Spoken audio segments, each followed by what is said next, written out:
So we got the module in, we got everything put back together, and you get CarPlay on screen.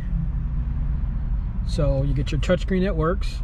So you got nav, you got music, you got phone, you got all your contact information. If you go there, it gives you all your screen, and you'll be able to slide and see everything there. To switch between the regular screen and where you get AM, FM, and CarPlay, you just hit the home button here, and it switches there. So if we want to go to, say, let's go back here. We go to, let's see here, radio. We hit radio, and you get your radio display there. Now, if we want to play CarPlay, we'll have to switch to aux. So we hit medium, switch to aux, and there will be a little plug in here. In this particular case, right here, that gives you the aux feature. Because if it's not plugged in, it won't let you have the feature. And then all you do is hit this screen here, hold this down for a few seconds, it switches, and then you're back to CarPlay.